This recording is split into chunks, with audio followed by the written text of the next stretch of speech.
that's the interrogation team, you have to seek permission. Is it clear to you? Hello? Oh, there is people in the upper region.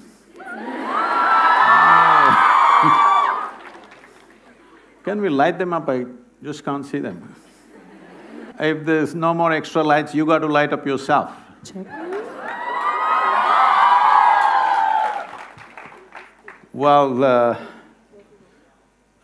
this youth and truth, why this has been on my mind for a long time because it's almost a constant question in the last many years that I've been active. People come to me and say, Sadhguru, where were you when I was 20? If I had met you 25 years ago, I would have done this, I would have done that. You came just too late. This is like a constant wane, it's happening. So I thought we will step out and meet all those people who are below 25 years of age in this country. And that's why the Youth and Truth. What we call as youth or what we call as life, essentially is a certain combination of certain amount of energy and certain amount of time. Time is slipping away for all of us. You do something, it goes away, you do nothing, it goes away, if you sleep, it'll go, if you're awake, it'll go. Time is rolling away for all of us at the same pace. And time rolling away is not about the clock, it just means we are ticking off life till the final tick, okay? When we are young, we don't really understand this, that we are at the peak of our energy only in that time that we call as youth. When you're youthful, you will not understand this, you think you're going to be like this forever, but you will see as time goes by, energy levels are not the same. So when the energies are at their peak, the exuberance of youth, if it could be tempered with more clarity and balance, I think this energy could become something tremendous. If the necessary clarity and balance is not there, then the same energy could be disastrous both for the individual, the society, the nation and the world.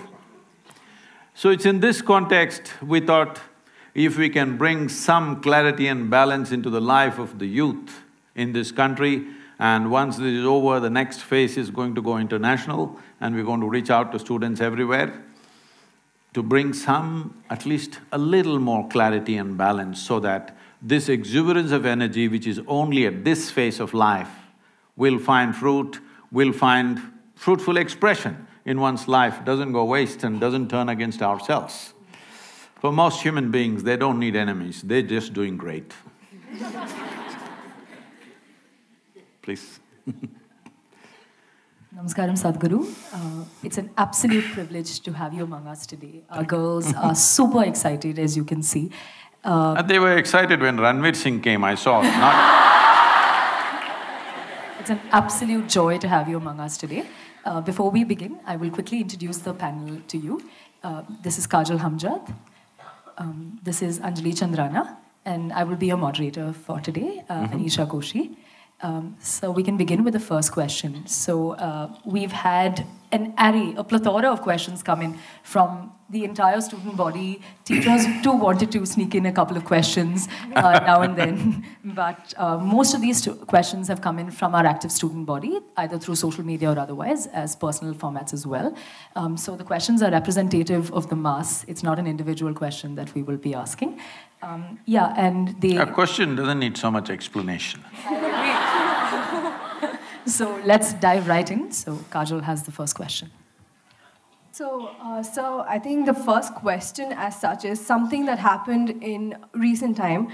So I'm pretty sure everyone knows about Section 377 being decriminalized. Yep. And I think most of the youth, everyone, me, I think most of us would have gone back home. We're very happy about this. And we talk to our parents and people from the, older generation. Right? So this is something that I do with my parents on a regular basis. We sit and we discuss a lot of topics. So this is something that happened to me and something that I've heard from a lot of people as well. So when we discuss something like this with our older generation, they said, we are not going to debate with you as such, we're not going to impose our perspectives on you, but this is not accepted in our religion, right? So when I took a step back and I thought how difficult it would be for kids, for youth from the LGBT community to come out to their parents, and at the same time, when the parents pose this restriction that it is not accepted in our religion, how does a child and how does a parent deal with it? And sometimes a parent does cut off from their child as well.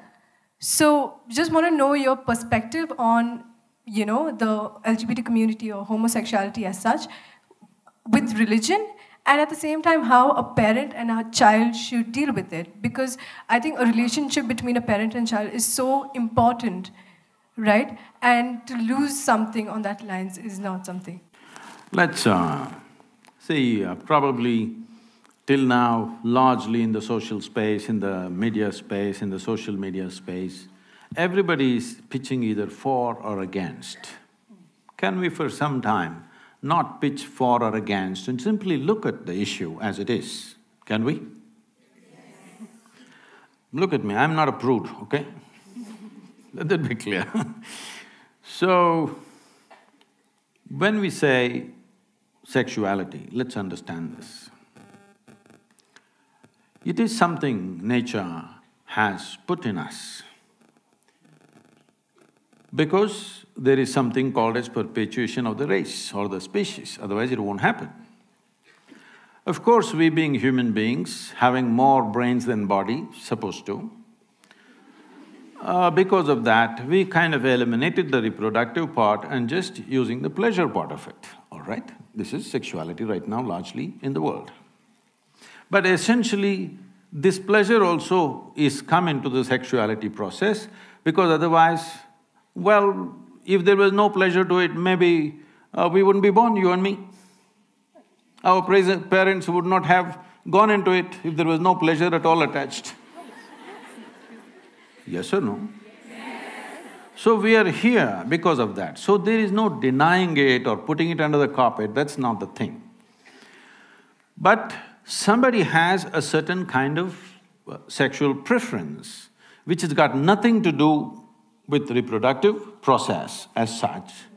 It is their personal preference because every individual has the right to do whatever the hell they want to do with their body because it's their body. But if it is something harmful, you're going to cut your nose off or you're going to cut something else off, then maybe we will try to prevent you. But you're not causing any harm to yourself in that way, then it's your business as long as you do something in your private. Right now, the Supreme Court decision is just that what a person does in their private space is nobody's business. Government need not enter people's bedrooms, that is the law, all right?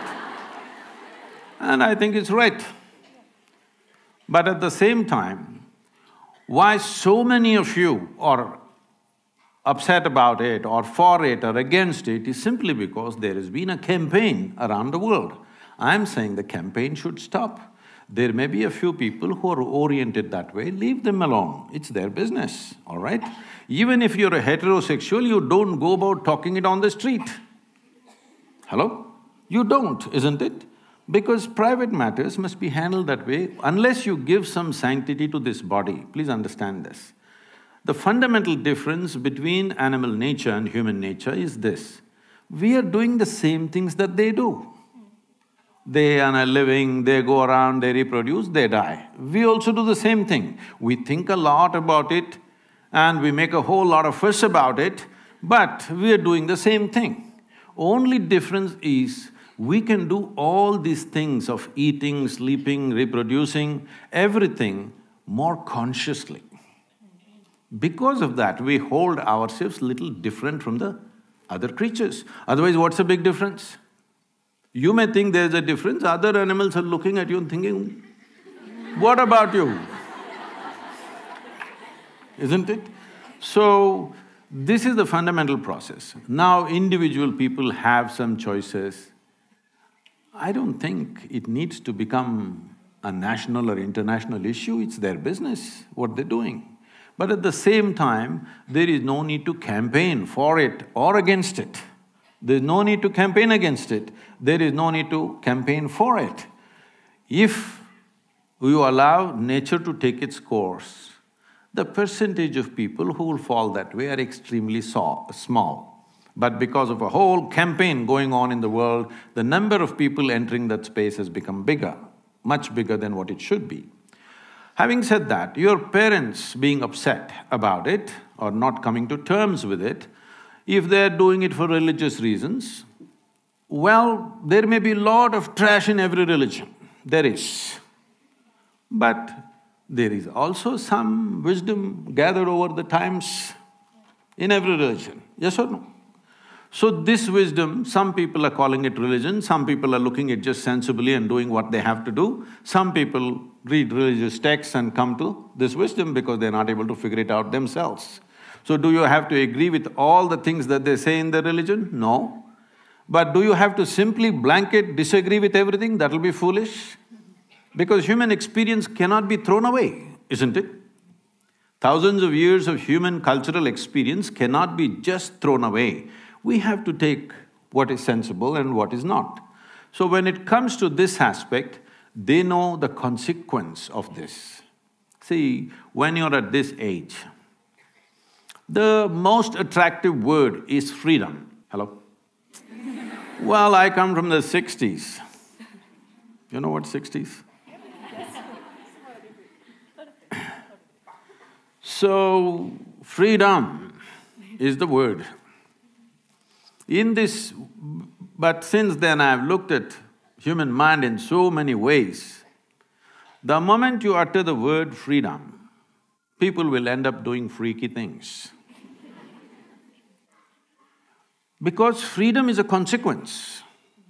It is not a thing that you do. See, freedom is not an act, freedom is a consequence of how I experience my life. Freedom comes out of a responsible existence. If you think of the consequence without taking care of the process, you will always end up as a disaster. I must tell you this. Well, at least 12 to 15 of close friends that I had when I was growing up, they all died before they're 35.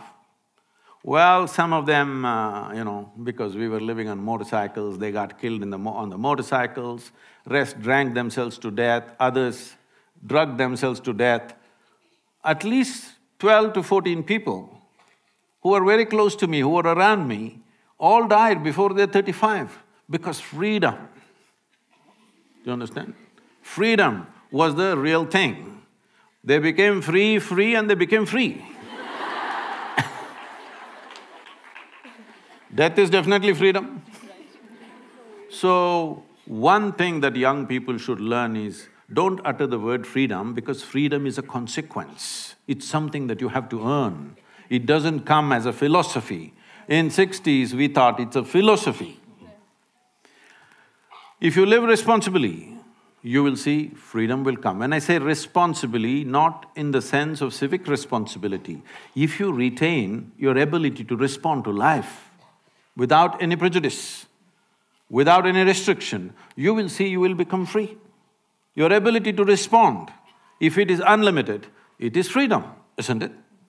Now, coming to this religious resistance, there's nothing religious about this. Sexuality is a biological process. Yes? The very fact that nature created opposites, it has some intention. Well, some people didn't take to natural ways, it's okay, it's their choice. We don't have to discriminate against them, we don't have to persecute them, we don't have to put them in the prison, definitely it's not necessary. But at the same time, it doesn't need promotion either. Now, when I say freedom and responsibility, this is like this. See, suppose you want flowers in your garden. If you sit in your garden and every day do flower meditation, flowers will not come. If you want flowers, you don't have to even think about flowers. You must think soil, manure, water, sunlight. Soil doesn't feel like a flower, manure doesn't smell like a flower, water doesn't look like a flower, sunlight doesn't feel like a flower. But if you take care of these things, flowers will happen, isn't it? This is the way life works. So, the important thing with our lives is this is a very westernized approach that we are looking at the goal. We want the product, we don't want the process. No, if you're devoted to the process, if you're truly devoted to the process that you're doing right now, you will naturally do your best. Everything that you have, result will come or no? Result will come or no? It'll come. Just because you sit here and desire the result, it's not going to come. You will only have plastic flowers in your head. Flowers will not grow in your garden. So, this is a time of life. I'm surprised, like it's not just you, just about anywhere I go, young people are asking only this question. What this means is, they are trying to live too early. See, this is a time to grow, this is a time to enhance yourself, because your ability to enhance yourself and grow will not be the same after 10 years, believe me. Your ability to learn will not be the same. Your ability to grow physically, emotionally, intellectually and in consciousness will not be the same after 10 to 15 years' time. So this is a time to grow. When it's time to grow, if you try to live too much, some life you want to taste, but if you try to live too much, you will see your growth will be impeded and your life will be stunted in so many different ways. So it's very important young people focus on growth, because we are seeing this, like I've traveled across the United States, many of these universities. It brings tears to me when I see how it is. I'm glad, at least in India, most of the students are sober in the daytime.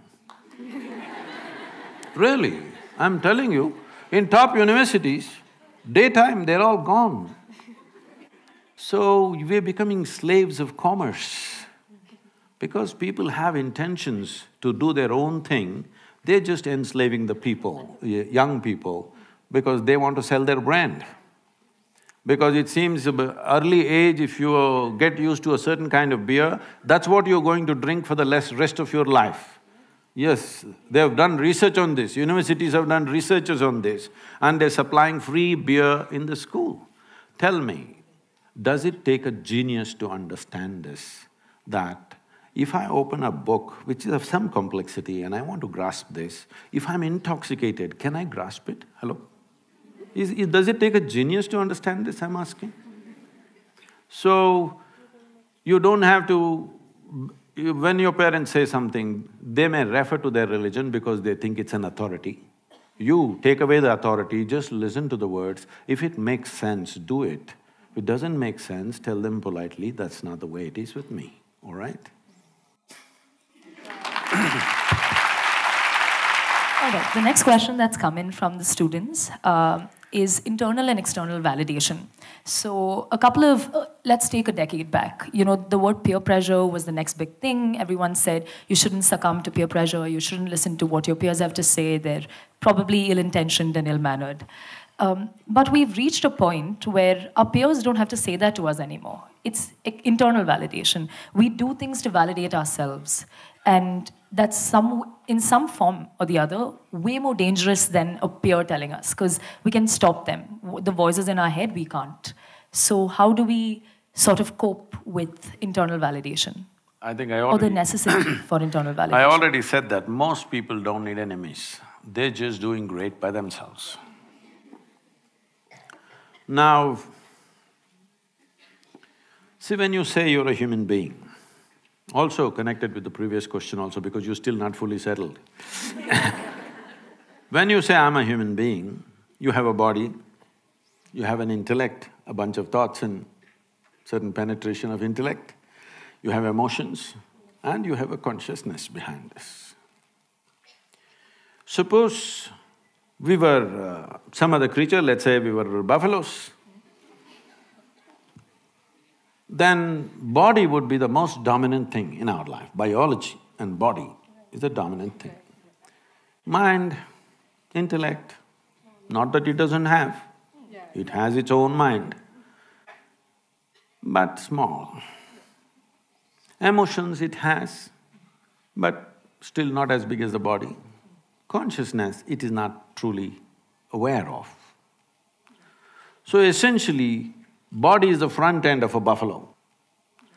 What should be the front end of you among these four things? The mind, of course. No, that's why it's a mess. You don't do guesswork, tell me. I would go for the mind. The mind first. If you say the thought process, Yes. see, your thought is a consequence of the data that you have gathered, isn't it? Yes. In this many years, I will assume you're 18, okay, just for safety, for my safety. In this little bit of time that you have, from birth to now, whatever data you have gathered, permutations and combinations of that is what is coming out as thought process. Thought is not coming from somewhere else. Yes? Only from the data.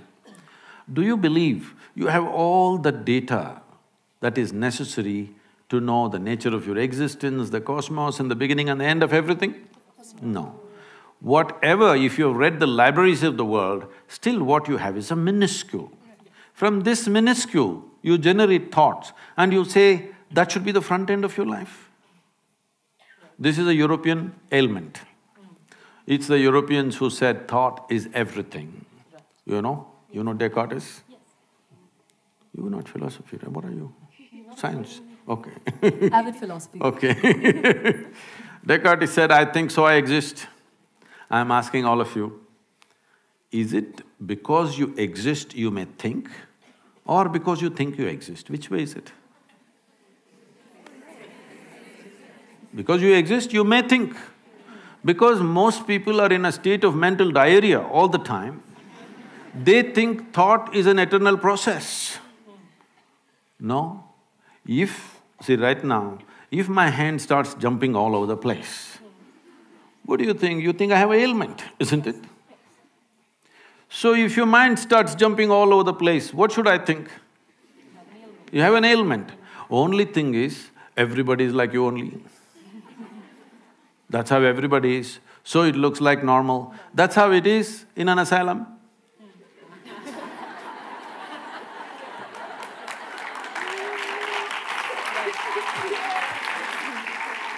Just because everybody's hand is jumping like this, does it become normal?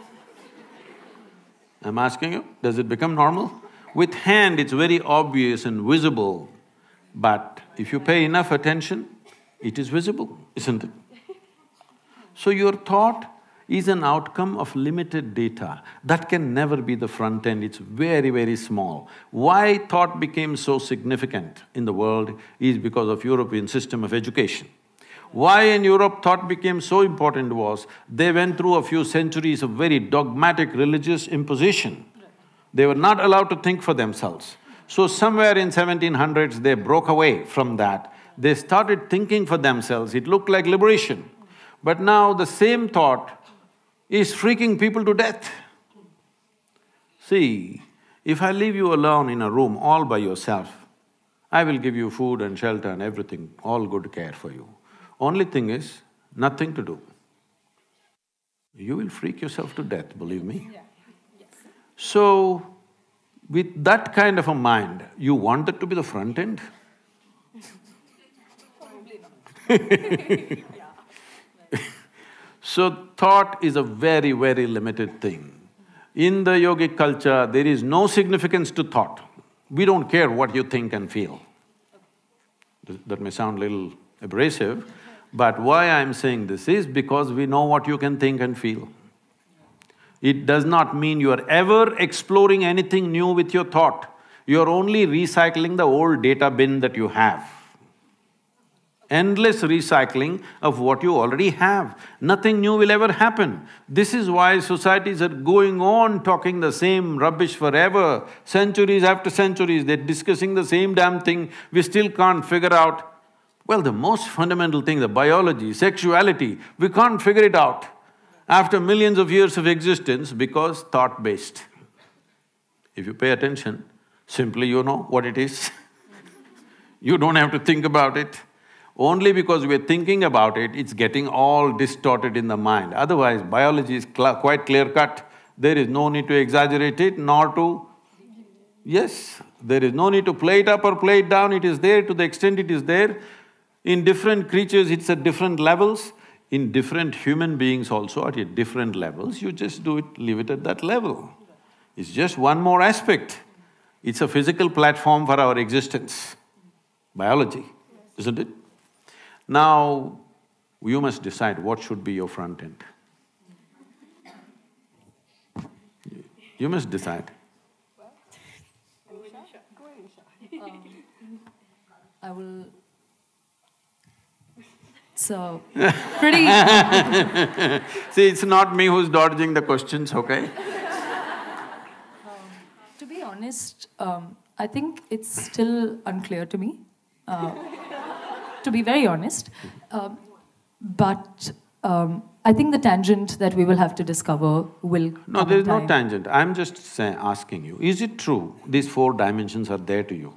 Yes, very much. What should be the leading edge? That's all I'm asking. What is the tangent about it? I still stand by thought for some reason. I'm probably terribly wrong, and I will probably discover it in time. Is it true your thought is coming from limited data? True, yes. So, if you're coming from limited data, is it true that you can never ever explore anything new? You can always widen your data. You can always go out there and learn and study. That is experience. Correct, See, please understand. Life is happening in 3 fundamental dimensions. Why in this culture, all this Trishula, Trikala, Trinetra, all this 3 is, because essentially your life is happening like this. There is memory of the past, there is experience of the now, and there is imagination of the future. These are the only ways life is happening. But people can sit here right now and suffer what happened 10 years ago. Yes. You can. You also can. And people can suffer what may happen day after tomorrow already. Yes, exactly. So if you're suffering what happened 10 years ago or 10 days ago, what happened 10 years ago, does it exist right now? No. So you're suffering that which does not exist. Please, psychologist, please tell me, if somebody is suffering that which does not exist, what's the terminology for them? I'm like, you tell me. No, I'm only asking for technical terminology. If someone is suffering that which does not exist here, what is the term, psychiatric term?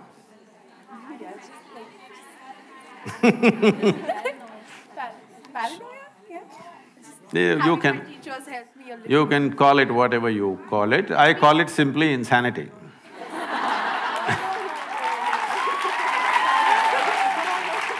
No, that is a very strong word because it will not help your practice if you call people that. But the fact is, if I am suffering something which is not here, it amounts to insanity or no? Yes. So if I am suffering what happened yesterday or what may happen day after tomorrow, I am suffering something which does not exist, isn't it? So essentially, there is… in this form of education, you have done no work as to how to manage the intellectual process. No work, simply it's going mad all the time.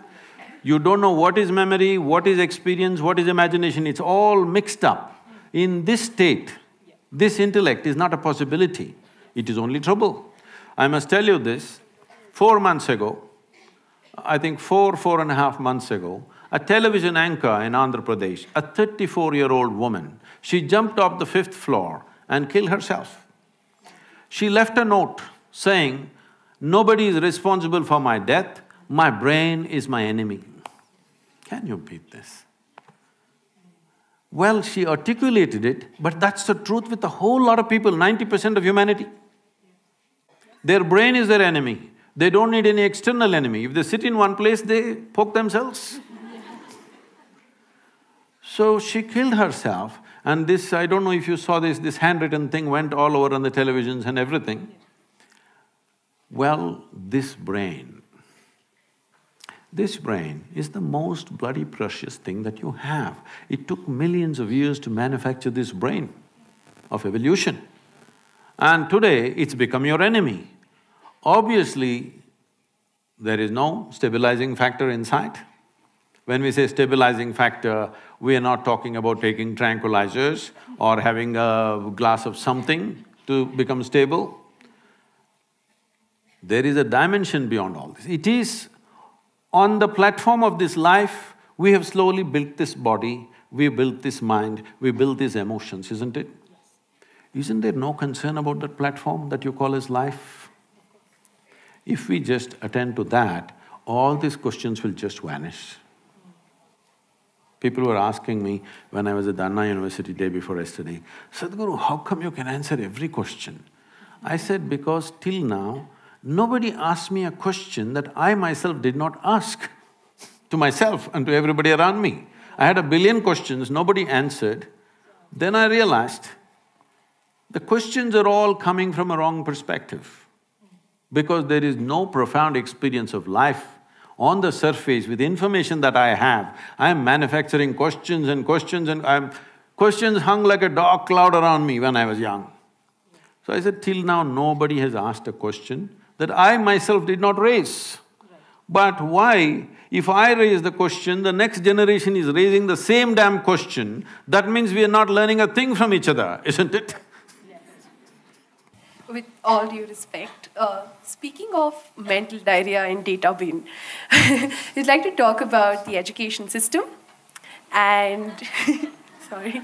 So, as students, at this point, I know this has been through ages and like all students feel a certain way about the education system, but there's a certain amount of anxiety that exists within us because we learn great things here. Okay, it's good for your future practice if everybody's anxious. That's there. That's there. Psychology helps. Yes. So we feel trapped because all the learning that we do here is beautiful. Like we sit, we attend classes, and it's really nice. But the concept of one standardized way of evaluating all students is something that seems really unfair in a certain way, and it sort of pulls us down because not everybody learns a certain way, not everybody has to be evaluated a certain way, but the system should work. So there's not this one solution to it. You just can't go, okay, you do this and then everything is fine. The students are happy and the teachers are happy. There's no one direct way to it. So how do you sort of approach this system that is trapping the creative minds of young, nice, sweet students? That's sweet you added to describe yourself. See, right now I'm involved in writing an education policy for the country. We are working on it. It may take another year and a half before we really come up with this. Because I live my life out of my experience. And my experience of education was just ridiculous. The sisters… No, I'm acknowledging them because I am also a Carmelite.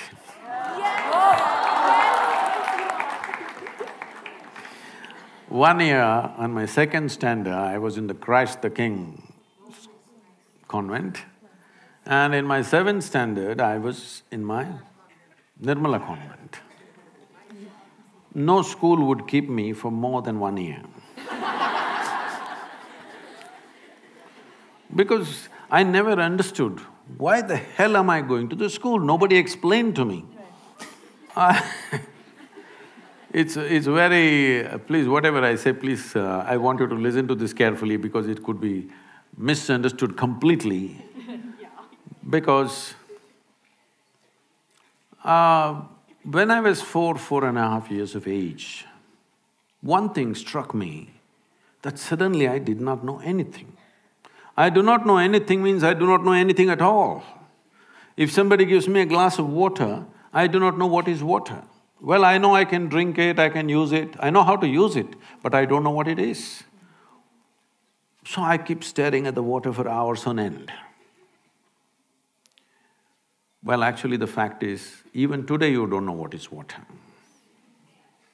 if you really look at it. We know how to use it, we know how to destroy it, but we don't know how to… what it is really. With all this scientific exploration, we do not know one single atom in its entirety.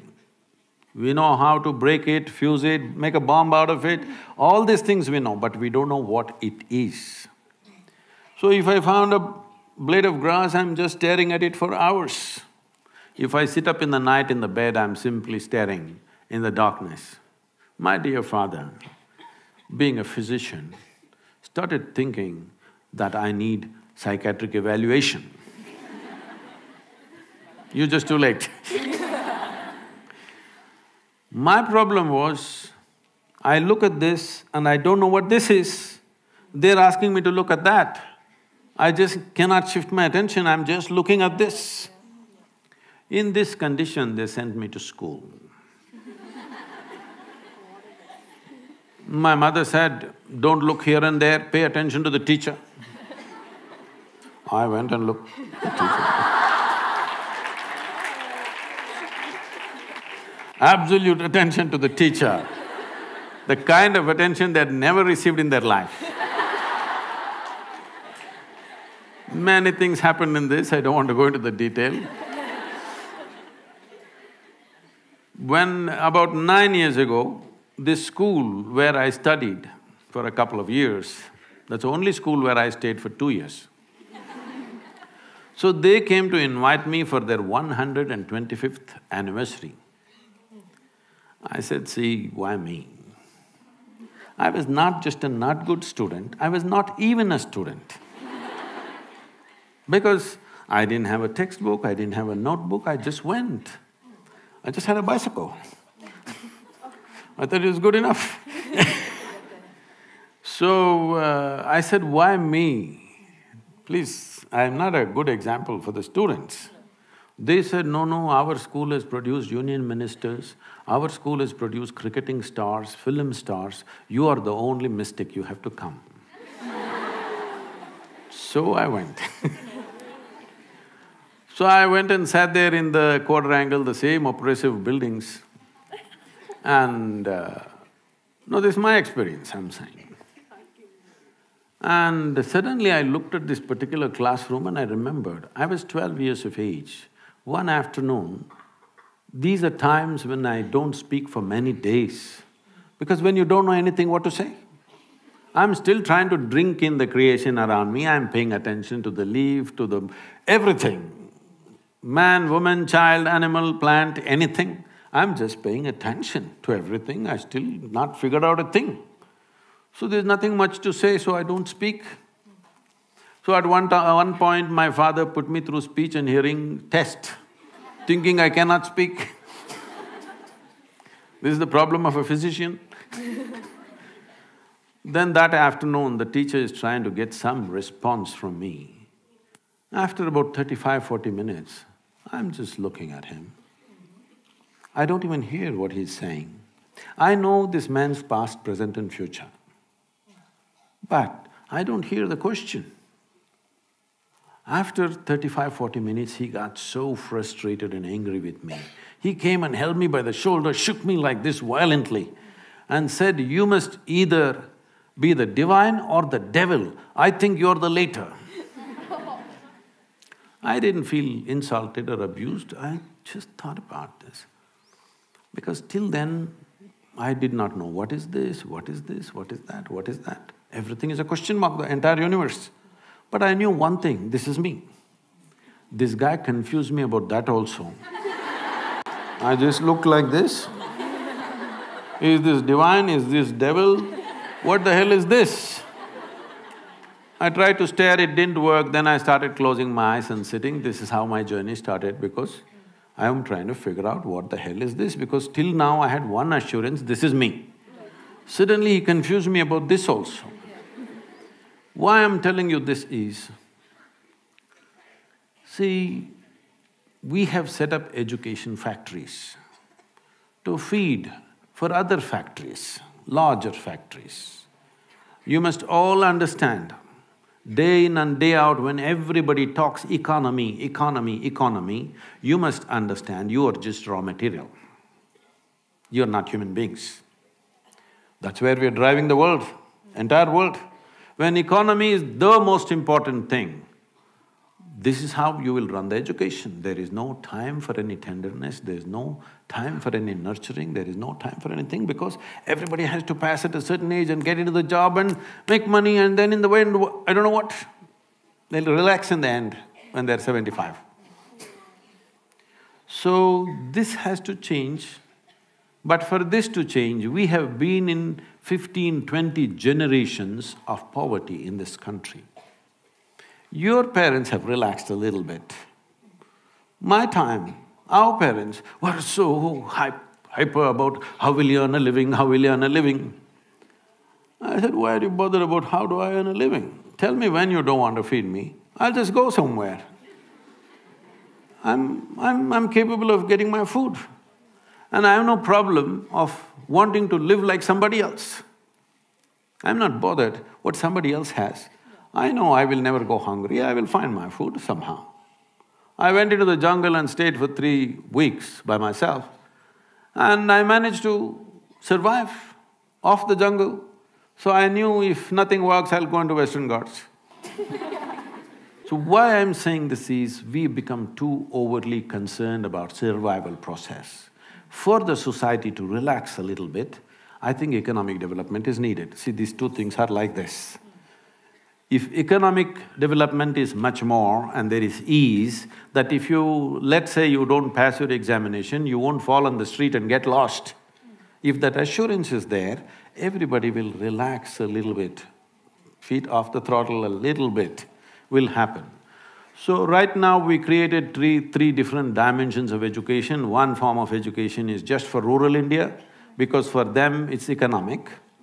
For them to get out of that economic and social pit in which they are, a certain type of education. Another form of education for those parents who are reasonably affluent, who want their children to be exposed to a variety of things. Here at least 50% of the time is dedicated to art, music, theatre, like this, and the school is created like a museum, almost. So children live here in a completely different way. And we have another school which you saw the girls dancing. From the age of 6 to 18, there is no academics for them. They learn only classical dance, classical music, Kalaripaitu, which is the mother of all martial arts, yoga, Sanskrit language and English language. This is all they learn. They don't go to any academic stuff. They go through 12 to 15 years of very severe training. You saw the girls dancing, but you don't know their fitness. If you ask them to just climb up here, they will just find their way up. They're like that. Physically, the main focus is to grow the body and the brain to its fullest without any intent. See, the problem is at the age of 3, people like to hear their sweet little girls say, "What will you become?" "I'll become doctor." At the age of 3. So from the age of 3, you're wishing a lot of people will be sick in the world. I'm saying it's a completely wrong way of nurturing. Raising children or bringing up human beings is like raising a garden. It's not a factory. In one extruder, everybody goes, but that's not going to change in a hurry. So you need to learn how to make the factory feel like a garden a little bit, because in your time, it's not going to change. By the time you get out of education, it will… if we start the process now and invest heavily, it may change slowly in the next 20, 25 years. That's how it is. Because changing the education system, in thought we can change it, on paper we can change it. Putting it down there, training the necessary people, creating the infrastructure, this is not going to happen. And also we need to reduce our population a little bit. Otherwise, it's very difficult to provide good education for everybody. So there is, since we're talking about education and the Indian education system… Are the people in the upper region still awake and on? Quiet there, so… Okay, since we're talking about the Indian education system, one of the main questions that actually came to us, was, is attendance… is education all about attendance? Because somewhere… Yeah, they're awake now. Somewhere, no one wakes up in the morning to say, oh, I'm going to learn something new today.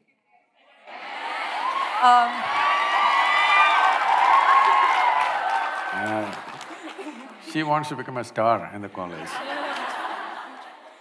So, everyone, I think, gets up saying, oh, I don't have attendance, dude. I think I need to attend this class. Oh, I have 85 in that, so maybe I can miss one class.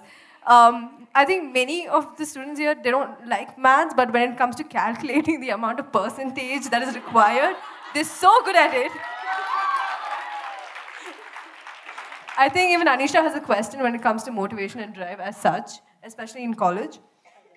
Yeah. So my main question is, how do we shift that into more of a learning objective than making attendance so dominant in this education system?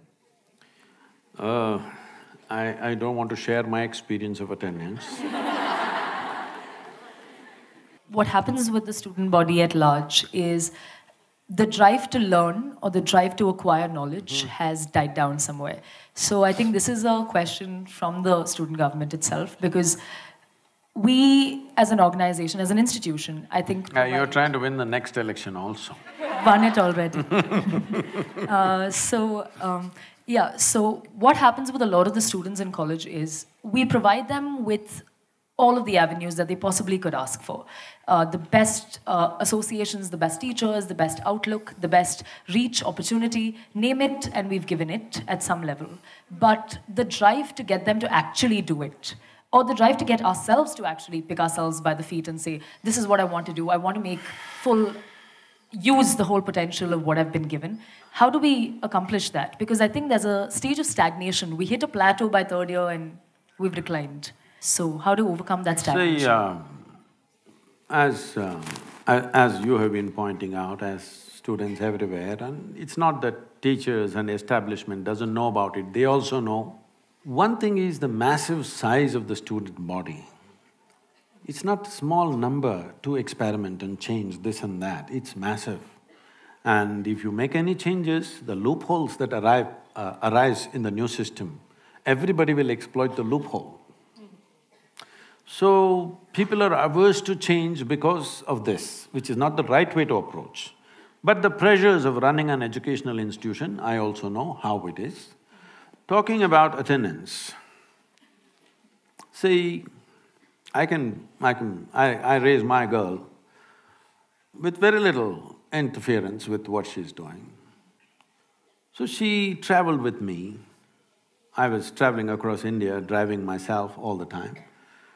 So she started traveling with me when she was 3.5 months of age. I just held her down in the front seat, strapped, and drove. Always my right leg is heavy, you know. So she grew up like this in various homes, and her exposure to people was tremendous. By the time she's 18 months of age, she's fluently speaking 3 languages. But I made it very clear to everybody, nobody will teach her anything. Do not teach her ABC, Mary had a little lamb. I don't care whether Mary had a lamb or not.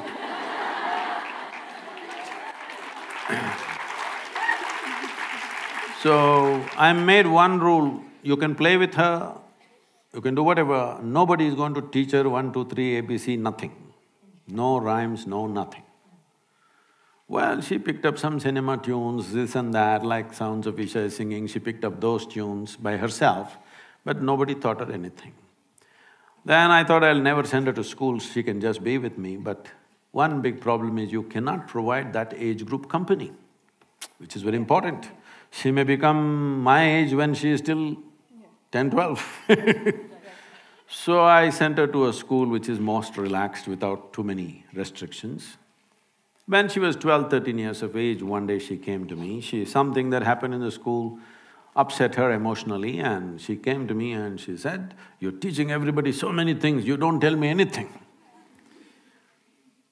I said, "See, I don't teach anything to anybody unsolicited. Now that you've come, we can talk, I think." I said, "This is all you have to know. Never look up to anybody. She looked at me like this. I said, even me. Because if you look up to me, you will miss the value of who I am. Maybe you'll hang me on the wall and nail me to the wall and smoke me out of your house with incense. But you will miss the value of who I am. You have to look at me for who I am. So don't look up to anybody. Don't look down on anybody. This is all… Just think through this. Because all human beings have fixed it. Something is good, something is bad, something is high, something is low, something is superior, something is inferior. In this state, there's no education, if you ask me. Only misuse of knowledge.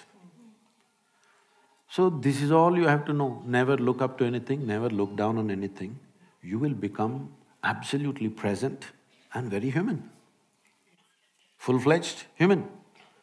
And if you become an overflowing humanity, your learning possibilities, your perception will blow up like that.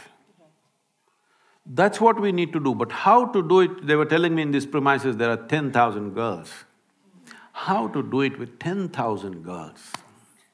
It's tough. Okay, we will limit it to only 2,000 girls, then there will be strike outside on the street. Why are you not giving us admission? So this is a situation which can't be just fixed simply because somebody changed their mind, you can't fix it. There is a very complex reality there.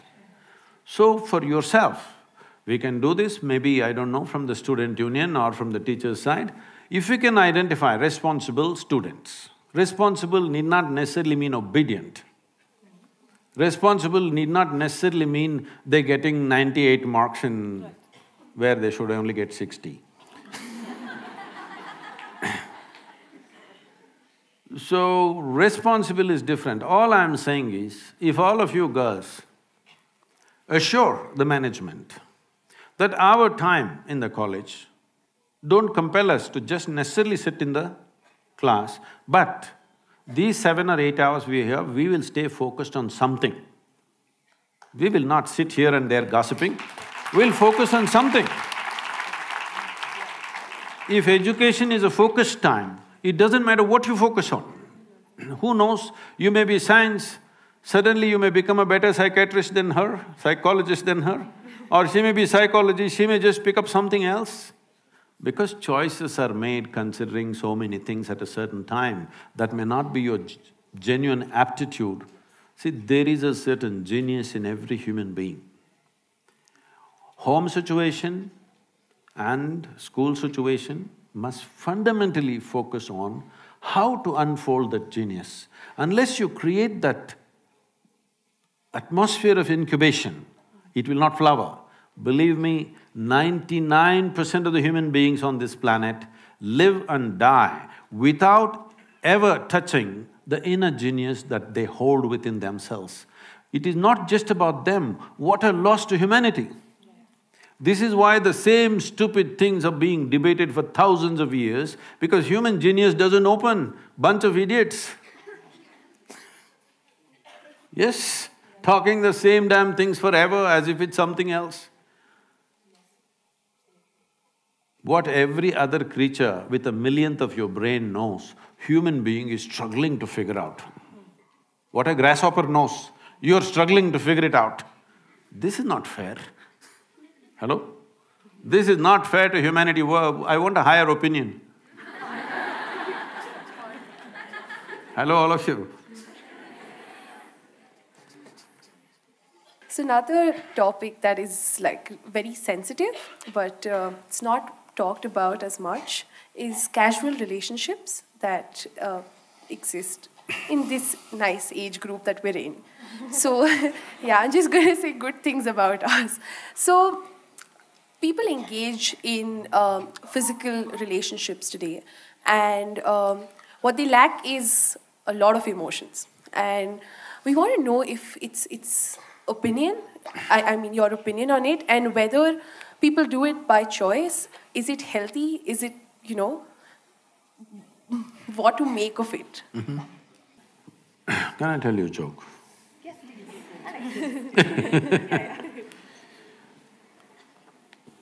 There was one Mrs. Bhatia. No Bhatias? I could change the name. There was one Mrs. Bhatia who was having her 50th wedding anniversary. They had a wedding anniversary and the next day she filed for divorce. The judge saw the divorce petition. He was also a good family friend. So he called her and he said, "Why you want to divorce your husband? He's such a sweet little thing. Why do you want to divorce him? On what grounds you want to divorce him?"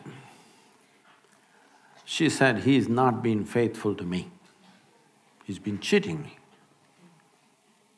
How do you come to this conclusion? Just yesterday you had your 50th wedding anniversary, you were fine yesterday, how do you conclude this? I got little nostalgic and started flipping through the photo album. Then I saw none of my 5 children resemble him.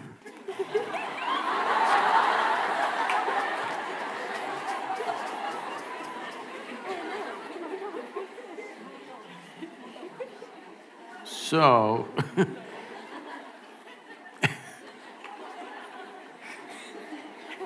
see, right now,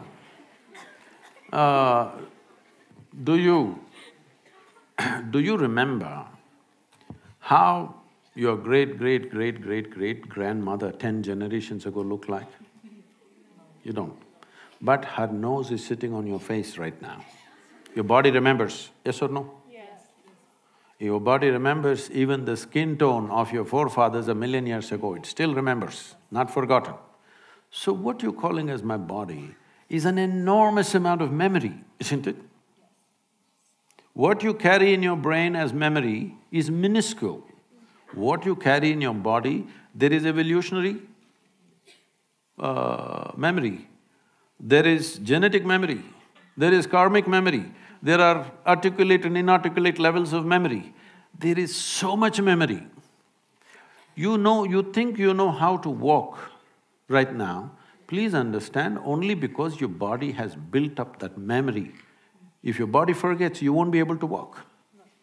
So, the amount of memory for every simple thing that you do, you know what to eat, what not to eat, how to eat, you must put it in your mouth, not in your ears.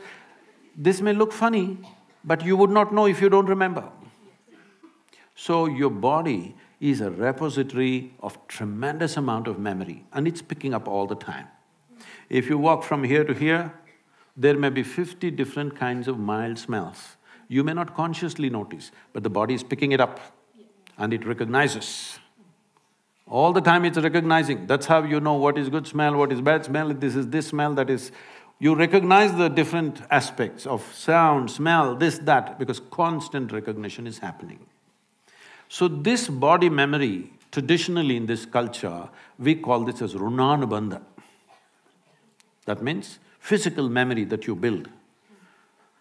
You can either consciously build your physical memory or you can simply take in wild amounts of memory and go through lots of physical confusion.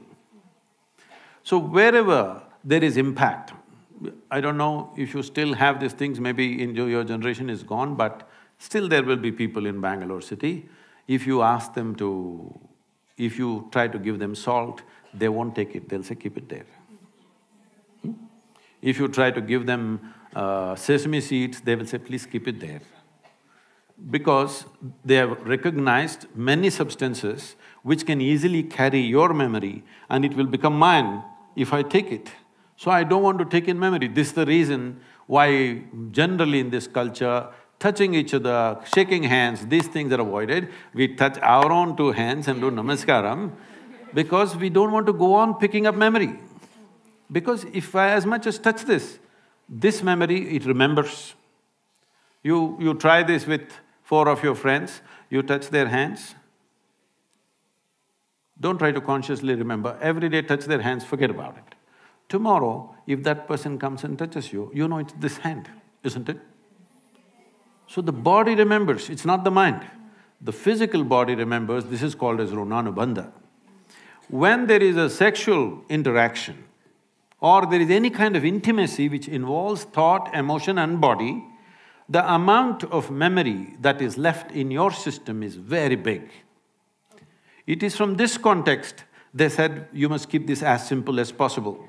There are other aspects where in certain tantric process and all they're involving, they are preparing themselves for years to distance themselves from the body in such a way that the body doesn't pick up anything from anywhere. This is being done like a sadhana, not as sexual promiscuity. So, the question is not of morality, the question is of what is it that you want to do with yourself in your life. If you want to be in such a way that in your life, your inner intelligence will be the most dominant thing in your life, not your physical body, then you must keep the body's memory as simple as possible. This is why simple types of food, people go into very simple kind of food, not complicated. Even now, I eat one meal a day and I eat only one item in the meal. I won't eat 10.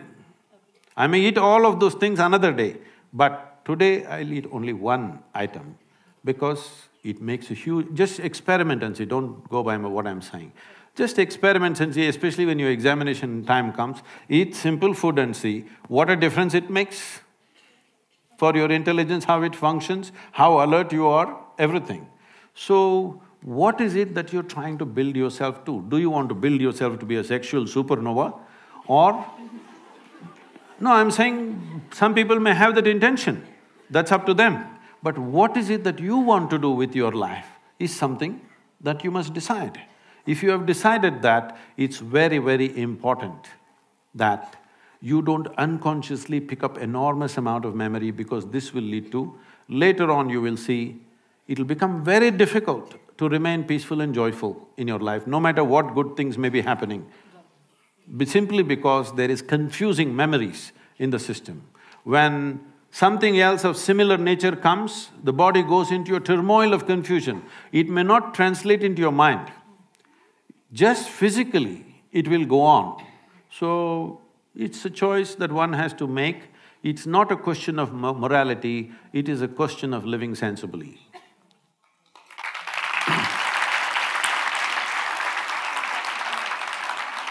Thank you so much, Sadhguru. Now we shall be entering into the social media questions that our students have been sending in. So the first question is sent in by Shivangi Sharma. Lots have been spoken or debated about feminism. Girls are doing different things in the name of feminism. Is there any meaning to feminism or are we fighting a non-existing idea? See, there is a meaning to equal opportunity for all human beings. You should not even consider their gender. Women should have rights, I don't like that. All human beings should have equal opportunity. And they should choose what they want to do. What a man wants to do, what a woman wants to do, it's the choice of an individual. Just thinking all women are same, all men are same is a stupid idea. The requirement is not the same, the drives are not the same, and the aspirations are not the same. So, all women be like this, all women be like that, this is a very… this is the problem, when something is going wrong, people react to that and they think they can correct it by reversing everything. Yeah. Reverse is not the answer, reaction is not the answer. What you do in reaction will always lead to one kind of injustice, will lead to another kind of injustice. There are various aspects attached to this, but feminism, if you're importing it from United States, most of the feminists, they didn't live well. They talked and talked and talked, and in the end their life is empty. Not because there is no man, you don't need a man, it's your choice, okay? But the problem is constantly being in a state of reaction doesn't lead to well-being of a human being. This is one species, we should not forget this. These are not two species, this is one species. The species is made in such a way that they have to… There is only possibility to exist together. There is no other way. Question is how much need you have for the opposite gender or you don't have need for it, that's up to individual choices. But fundamentally, there is no such thing as superiority or inferiority. Once again, this superiority business has come, or this male domination has happened in various societies. mainly because we made economics the most important thing. Money is the only value. Now, the go-getter in the family is the only value. Let me share this with you. My mother did not earn a rupee in her life, and she didn't care about earning a rupee. But can you think that family… Can you think of that family without her? Is it even a possibility? Rubbish. It's simply rubbish. That somebody thinks, oh, she didn't earn a rupee, so she must have been a slave, so she was a housewife, she worked all the time, nobody paid her. This is just stupid stuff, okay? Because money has become the greatest value. Right now in this town, if you say there is a big man, this doesn't mean he has a big body, we don't value them anymore. It doesn't mean he has a big brain or a big heart or big something else. No, he just has big pocket. So this has to change in the society. If money is the only value, male is the only value, I want you to understand this. Today, in the name of feminism, unfortunately, a whole lot of women are desperately trying to be like men. It's not so much in India. If you look in, business districts of United States and UK and other places, I feel terrible for these women. All the time they have to be in a certain way. It is so hard to be a woman in the Western country these days. At one time it looked like freedom. You will see it is so extremely difficult to be a woman because she has to be always balancing on four-inch heels, and she has to be dressed like this, and she has to carry these bags like a man. Everything, heavy bags and computers and going here, going there, just doing the same stupid things that man is doing. This is all about how I earned a few dollars more than another man. This is just a stupid way to structure life both for a man and a woman, and for a woman it will lead to lot more suffering. Today, over 40 years of age, I think over 45 years of age, 42% of the women in America are on some kind of antidepressants or something else. This doesn't speak well, this doesn't show that it's worked, isn't it? Well, exploitation comes. Whoever is powerful tries to exploit. See, you must understand it's not about a man or a woman. Whoever has the power tries to exploit. People are not trying to exploit the woman. They will exploit another man also. A child… Why children are beaten in this world? Simply because they're small. Hello? If your children were bigger than you, would you beat them, I'm asking you?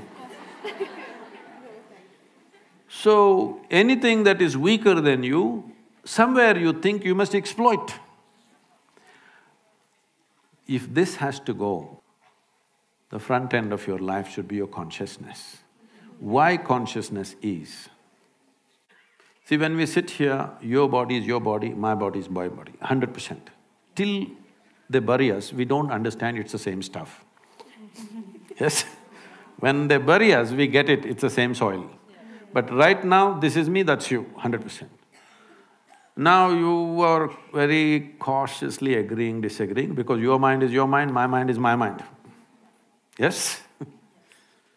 But when it comes to life, there is no such thing as your life and my life.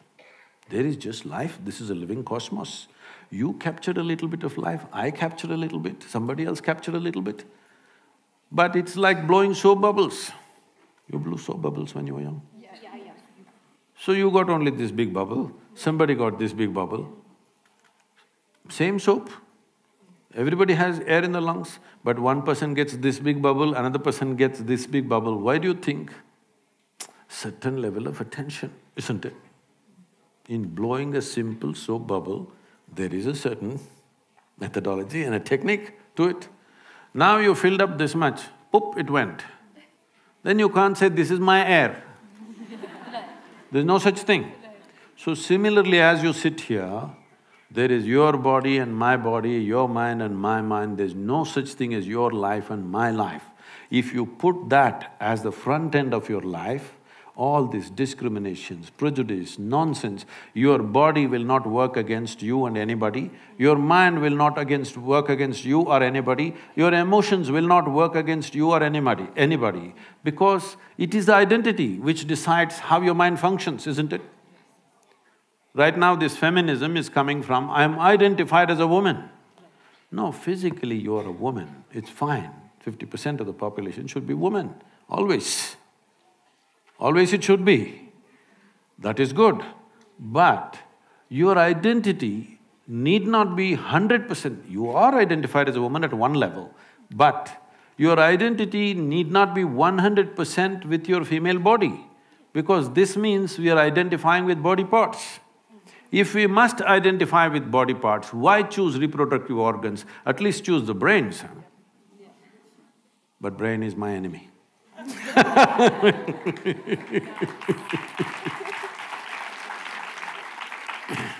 So this is another question from Shruti. This question is for Sadhguru, the style icon. Nowadays, fashion is a multi-billion-dollar industry. At the same time, in the name of fashion, really unappealing, gross trends also come out. In the name of fashion, are crossing a line, and how do we identify the line? Are we crossing the line, and how do we identify the line? The first sentence, withdraw that one, huh? I'm not a style icon or something. See, for those of you who do not know this, the third largest polluter on the planet is fashion industry right now. It's estimated across the world, compared to how many clothes, how much clothing our grandparents had, how much clothing we have is on an average 5 times more. All of you seeing that, isn't it? They're saying by 2025, that will double. That means we'll be 10 times more than our grandparents. Out of this, all this cloth that we are wearing, 98% of it is now synthetic fiber, only 2% is natural fiber. Out of this, 95% is polyfiber. Polyfiber has entered our bodies, has entered the plants, has entered the animals, has entered the food chain, water, soil, everything. This is one thing that's gone under the radar. Everybody is trying to shoot at that little plastic bag, which must be done, of course, but the polyfiber cloth is the largest polluter which is going under the radar. It is sitting on our clothing, on our bodies, constantly polluting everything because the micro polyfiber is just getting into everything. There are no poignant pictures of a turtle being trapped in a plastic bag or something like that, but we are all those turtles stuck in these things. So one of the things that we are doing is, as you know from your history, that India was the greatest supplier of textiles to the rest of the world at one time.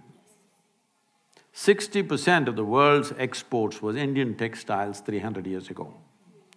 It was systematically destroyed during the British era.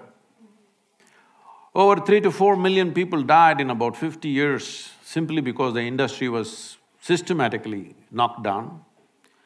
And that's one reason why when the English left, nearly 91 or 92% of the people were in agriculture, because all these weavers went back to agriculture just for sustenance.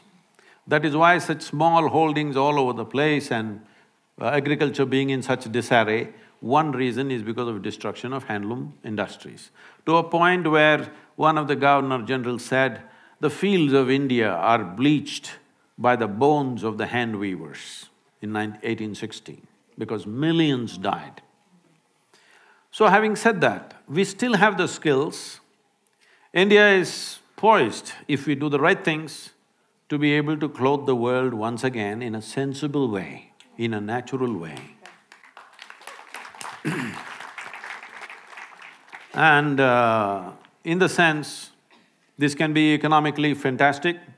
We could completely stop farmer suicides and the distress of the farmer, if part of the agriculture is towards generating natural fiber. We have various natural fibers in this country. Fortunately, I'm seeing the more high-end fashion designers. Recently, I don't know if you saw, we had conversation with Sabyasachi, and people like this are promoting natural fiber. Well, now that you called me a fashion icon, let me admit this. In the month of October, we are having a fashion show in New York City. Woo! This fashion show, I'm not going to walk the ramp, okay? This is not about showing the apparel, but this is about exposing the top designers in America to Indian textile, the fabric. So 30 varieties of fabric we are already have already transported to United States, it's waiting there. We're going to display this and give this material to them, of some part of it free of cost, so that they can try what they want. And to promote this, this could be a game changer for India's economy. It need not necessarily be handloom, even if it is machine woven, but natural fiber. If natural fiber comes back, there is no other nation on the planet which has the skills that we have. Over 120, over 120 distinct varieties of weaves we have in this country. Nearly 50 of them will die any time in the next 10 to 15 years, because only one old person, one little couple are doing something, their children have become software engineers. And it will die in the next 10-15 years unless we revive, because we must understand this. I don't know if you've ever been to a handloom weaving thing, have you been there? Yeah. In Bengaluru, there's a lot of silk saree weaving, you must go and see. At one time, my father believed that I will go into this because the larger family was involved in silk weaving. So I went there to see, I was just 17, I wanted to see how they do it. I was, cocky and like that. He's working on the loom, they're weaving a silk saree, he's just doing I think, at that time I think I'm smart, then I realized that's different. And I'm paying full attention and looking. Simply he's doing this, simply one flower opens up in the cloth, another flower opens up here, geometrically perfect. If you have to put this into your software, it will take so much effort. This guy's got it in his head simply. So, we have destroyed this mainly because of compulsory education. Okay?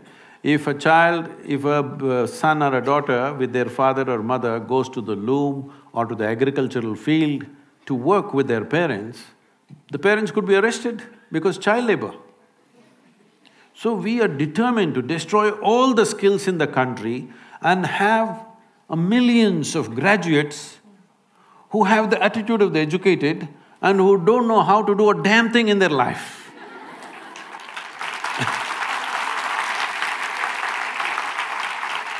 So, we push the education system towards only 50% of the time that you spend in the school should be academics. Rest of the time in villages, agriculture, craft, music, dance, folk arts, many things. For the first time, the central government announced about a month ago, 50% of the time is academics. But to implement that, it'll take… the speed at which we move, it may take 10-15 years, because infrastructure, training, you need teachers and everything. So coming to fashion, I think all of you must be style icons in some way. That means you're not just imitating some rubbish that some model or somebody does, something that fits you. Because each body is made differently, there is a certain way to arrange aesthetics for your own self. For your body, and style is also for your mind and emotion, isn't it? Not just about your body. So it must arrange itself like that, and please, maybe right now it's not possible for everybody, at least one day in a week, please wear natural fiber. Many farmers will not die if you do just this one thing. At least one day in a week where natural fiber, you may save many farmers' lives because this will be a steady market. If you grow more vegetables, it goes on the street. If you grow less, it's always a struggle. But if part of it goes into producing natural fiber as it used to be in this country, we were the largest cotton and jute manufacturers in the world, but all wiped out. Time to get it back.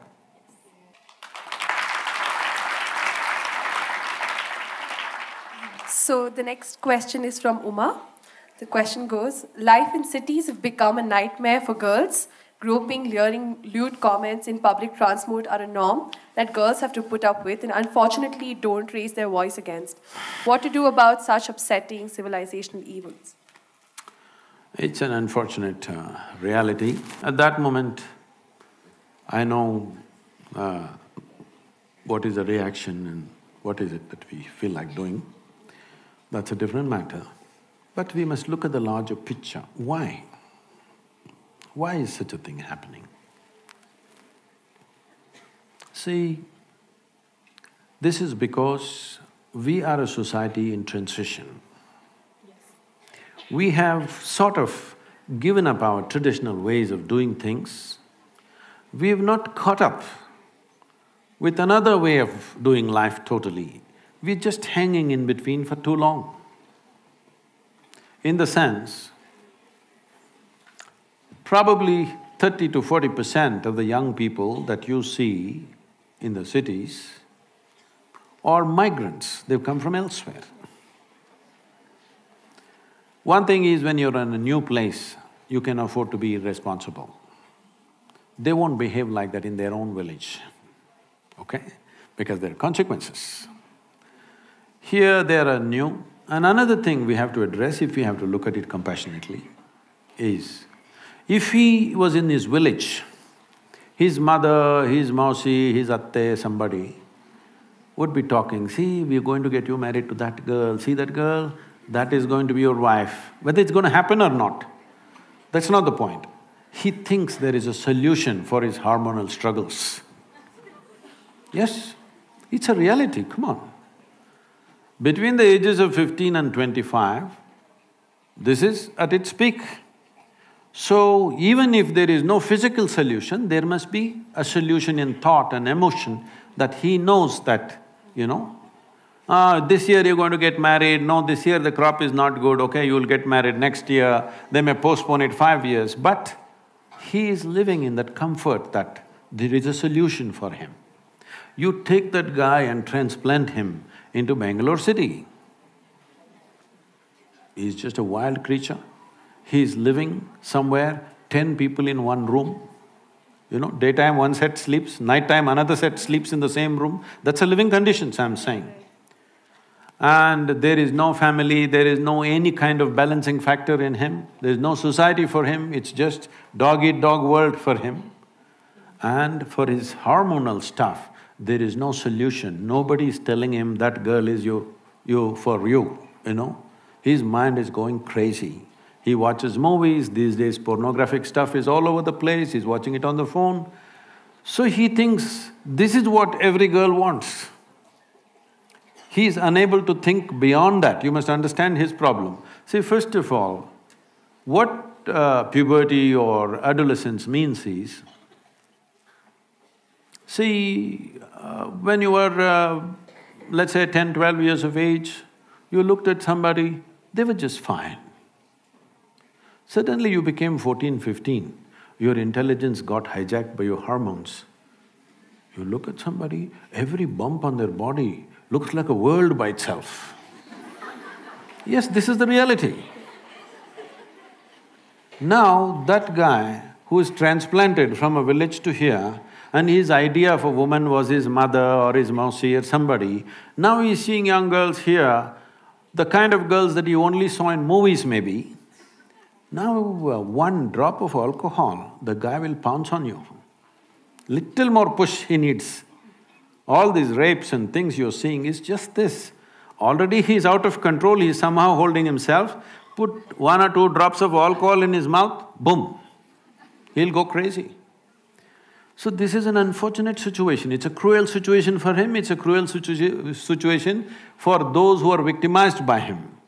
But we are a society in transition. It's time we address our issues directly.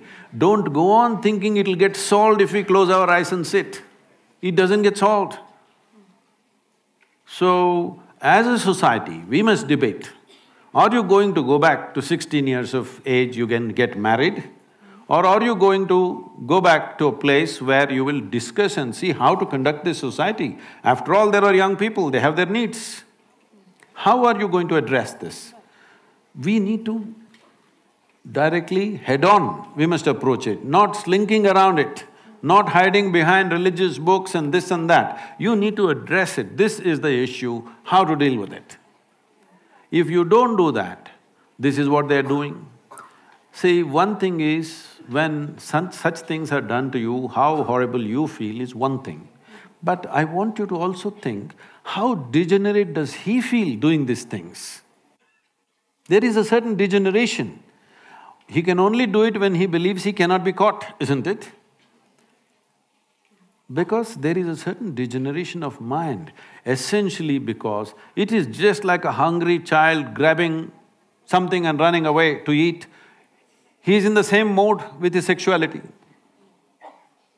So we need to address this. Very important we address it. The sooner we address it, the better it is. Thank you, Sadhguru. We have questions from the audience now. We will be taking questions from the audience. Logistic members, please help the audience. You don't look like Mount Carmel. There is a question on top as well. Yes, please address it to Sadhguru. Namaste, Sadhguru. Namaskaram. I'm Harshita. My question to you is, what do you think about the concept of hell or heaven? Hell or heaven, what do you think about that concept? I heard it, I was just trying to figure out where you are, what… Is it heaven or… if you jump, it'll be hell for sure. I won't do that. So, please sit down. Thank you, Harshita. See, those who have made a hell out of themselves are always aspiring to go to heaven. Yes. If I am sitting here and I'm blissed out, totally, look at my eyes. It looks like I'm always stoned. Yes, never touched a substance, but this is the most complex chemical factory in the world. Is that so? Do you agree with me? The question is only, are you a great CEO or a lousy CEO of this chemical factory? If you are a great CEO, you would keep this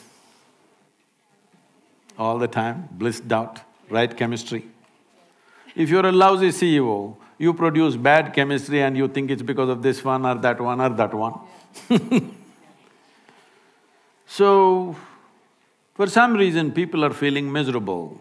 Their chemical factory is not going the way they want. They can call it sadness, they can call it misery, they can call it depression. I know in Bengaluru a whole lot of people are against me, continuously trying to troll me because of depression business. I'm saying again, for those activists, I'm saying again, if you know how to manage your chemistry, your depression will go. Even if you go to the doctor, he's only going to give you chemicals, isn't it? So do you think the pharmaceutical industry that they're using there has better chemical structures than my body? Do you believe that? That means you're a vested interest, you have investments in pharma industry. So, when this is feeling like hell, we hope that somewhere when we go up there, how are you feeling out there? That everything will be fantastic. What's her name? Arpita? Harshita. Harshita. Harshita means, blissed out. So, this happened in Alabama. You know Alabama state? It's a special state. It's a different kind of state, hardcore religious state. So in a Sunday school teacher was going all out, full rhetoric, full force. And unfortunately, the audience were not like you, they were all tiny tots. It's a catch them young policy. In his full rhetoric, he was going and children were sitting like this. Suddenly he stopped for dramatic impact. He stopped and he said, "What do you have to do to go to heaven?" Little Mary in the front bench stood up and said, "If I mop the church floor every Sunday morning, I will go to heaven." Absolutely. Another little girl out there said, If I share my pocket money with my less privileged friend, I will go to heaven. Correct. Another boy said, "If I help people who are in need, I will go to heaven." Correct. Little Tommy in the back bench stood up and said, "You gotta die first."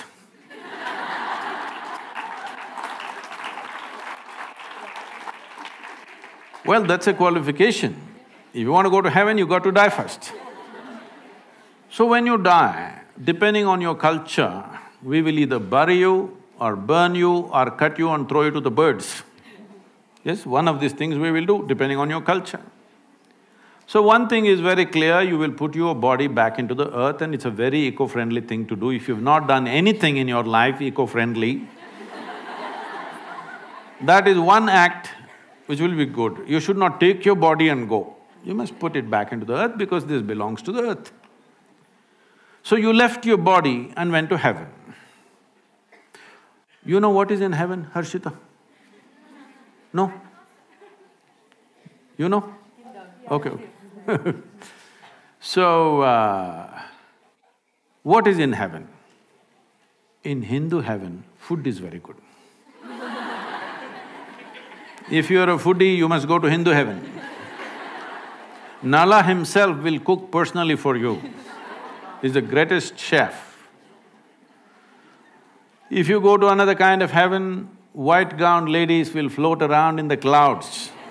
If you like that kind of ambience, you go there. If you go to another heaven, you will have virgin problems. If that's what you're looking for, you go there. But you went there without the body. What do you do with good food and virgins, I'm asking? Hello? You don't have a body? These are all bodily problems, isn't it? No body, what do you do with food and virgins? In the Hindu way of life, there is a thing, up there in heaven, there is an Akshaya Patra. How much ever you eat, food will always be full. Well, when you go without a body, food will always remain full in the vessel. And they will always remain virgins.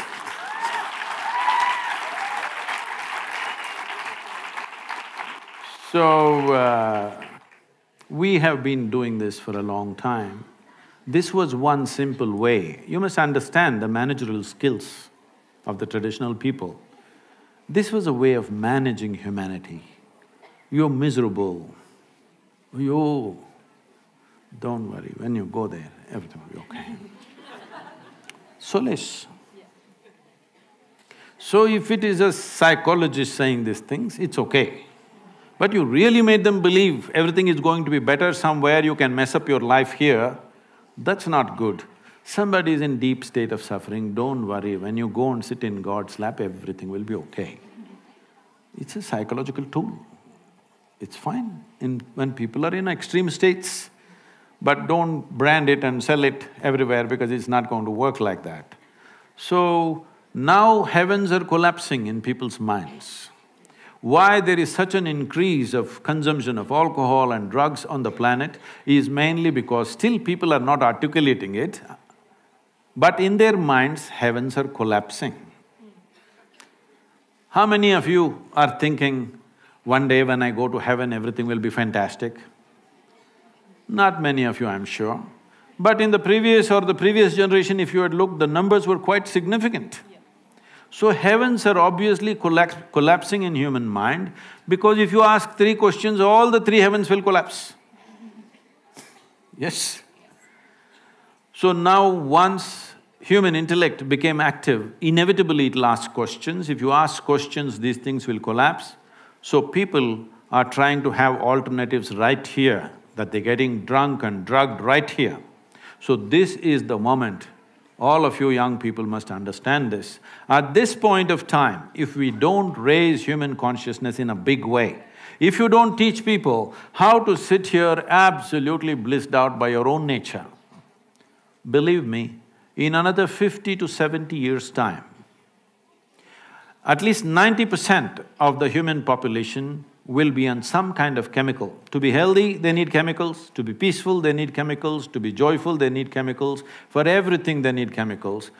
I want you to know this, 70% of US population is on prescription medication. The most affluent nation on the planet. Why does individuals and societies seek affluence? Because the first step of affluence is choice of food, choice of nourishment. The second step of affluence is choice of lifestyles. The most incredible variety of food is in front of you and enormous lifestyle choices are there, and in this society, 70% of the people are on pharmaceutical, prescription medication. This clearly shows if you do economic development without also cultivating human consciousness, our wealth will become our biggest problem. So we are still on the threshold of economic development. This is the time where we have to invest in evolving human consciousness. For all this previous question, the problems that you asked and everything, fundamentally evolution of human societies need to happen. But there is no such thing as a society, there's just you and me. It's only individual people. If you and me evolve, society has evolved, world has evolved, isn't it? Society is only abstract, it is actually all of us individuals, isn't it? So if individual evolution in terms of becoming conscious doesn't happen, you will see 90% of the population will fall into chemicals. When they fall into chemicals, I'm not talking about this as a moral thing. If 90% of the human population goes on constant usage of chemicals, the next generation that we produce will be a generation which will be much less than who we are. And that's a crime against humanity. Every generation, the next generation that comes, must be at least one notch better than who we are. If we produce a generation less than us, then we have committed a crime against humanity, we have taken humanity backwards. And that is what will happen if chemical usage multiplies and it is going wild. This is the time to raise consciousness, that's why we are here with you. To blow your mind without cocaine. I think Anjali has a follow-up question to that, so post her question, we will continue taking questions from the audience.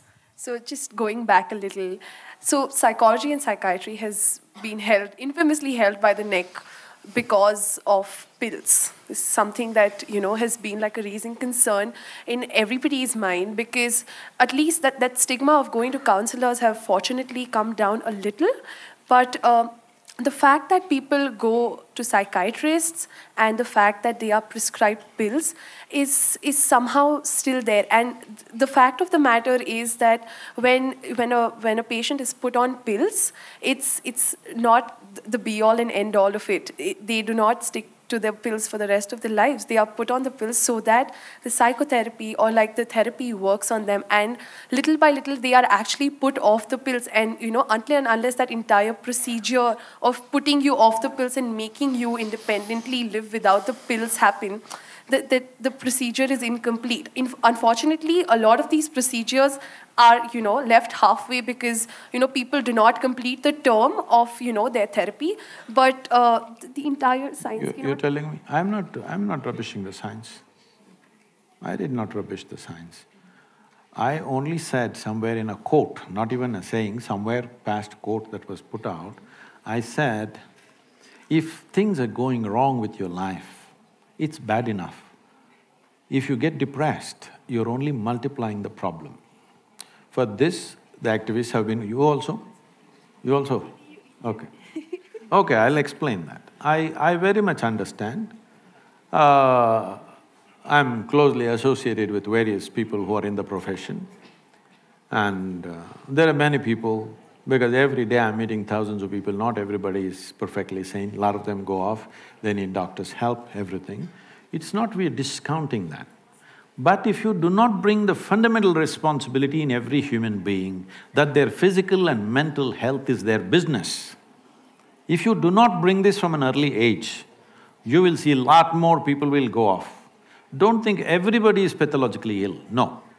Those who are pathologically ill, without medication for periods of time, they may not be able to come out at all. Some of them will never come out, that is also there, that's a different matter. But we are talking about all the fringe kind of madness, which all of us have. I can also drive myself into depression, something that I want doesn't happen. Everybody capable of driving themselves into depression, isn't it so? Is it possible or not? What you're saying, you think depression is a choice, like… Oh, there might… see, please understand, there are some who are pathologically ill. It gets them in spite of themselves. But many of them push themselves into it. Suppose you get very angry, what is the expression you use? I'm mad at you. So consciously, willingly you're getting mad because you get some results in the society. If you keep trying it, because the line between sanity and insanity is so thin, if you push, one day you will cross. There are many people in the world who need not be ill, both physically and mentally, not just mental illness I'm talking. Both physically and mentally, they need not be ill. See, right now, for last 50 years, some millions of cardiac surgeries have been done. Today surgeons are clearly telling you, if you go off red meat, you eat the right food, if you exercise, you will not come for the surgery table. Is that against your cardiology? Why is psychology such an insecure profession? Absolutely not. There's just one last thing that I will add before we move on for the next question. There is a certain diagnostic criteria for… So, I might be sad, I might be extremely sad, but that does not mean that I am depressed. I am entitled to my sadness. See, please, who doesn't know this? Do I look so simplistic that I don't understand somebody is sad and somebody is depressed? But is it possible that many people push themselves into depressive states at certain times in their life, and the same people also came out in a determined way? Is it there? Thousands of them? Is it there or no? Yes. Many of them. So, if I say it is open, everybody need not end up with chemicals, maybe it's against a particular profession, but we're talking for humanity. Right. Thank you, Sadhguru. Although I don't think Anjali is fully convinced on the answers tangent.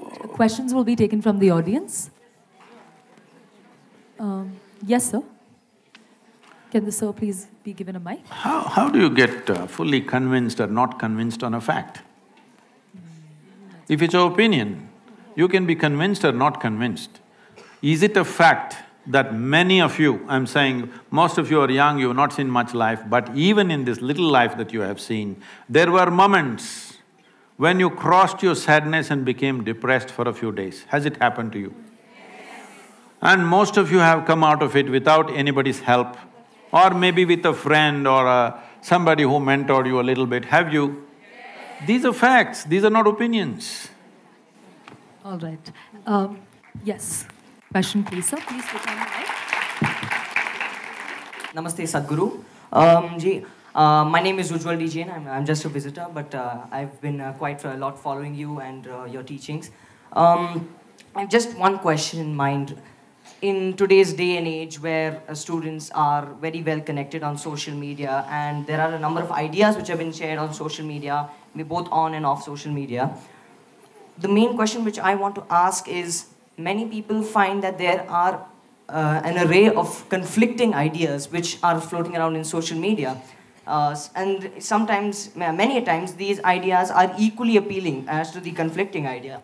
So, my question is, how can we be sure that we are making the right decision and we are going to go on the right path? Okay. Thank you, sir. Now, once you say there is a right path and a right decision, you are trying to make a world full of fanatics. There is no right decision in your life. Whatever stupid decision you take, if you put your mind, heart and soul in it and make something out of it, it may turn out into a great thing. Is this the right thing I did? Who is to decide what is the right thing you did? The question is, that's why I said even when it came to education, the question is not about what subject you're studying, you're sitting in class, under the tree, where, but is your student life being spent in a focused way or is it loose? That's a question. So there is no right thing to do, but if you put everything that you have into it, it becomes a great thing to do. So, right decision, right path, the moment you fix those things, we will become fanatical and you will see nobody will be right, everybody will pretend to be right. And that's a world we have created for a long time, it's time to change that. Questions from the audience, please. Namaskaram, Sadhguruji. I'm Vrinda. So my question is, how can one spend a balanced time in academics and spirituality, or maybe career and spirituality? See, anything that you do with your body is connected to time, it takes time. You want to run, you want to walk, you want to do this or that, everything takes time. What you do with your mind also takes time, but not to the same extent enslaved to time. Physically, you know, all these timings, Mr. Bolt runs something in 9 seconds means because body and time are related. Because our sense of body, our sense of time is only because of our body. You don't have to look at your watch to know what is the time. If you observe your bladder, you know how many hours you've been sitting here. I'm saying our sense of time is essentially because of body. We had sense of time even before the watch came, isn't it? Because physical is keeping time, always. How long you can sit here, how long you can walk, how long you can do something, everything is decided by time. Time may be a relative experience at different times. You have seen at a certain time when you're very joyful one day, 24 hours, poof, went like a minute.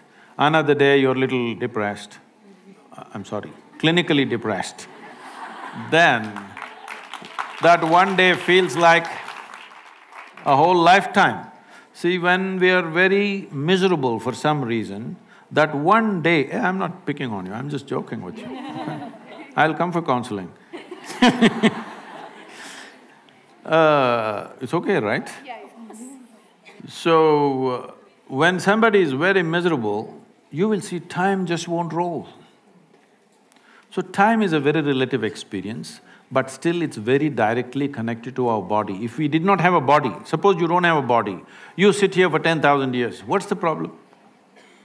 Isn't it?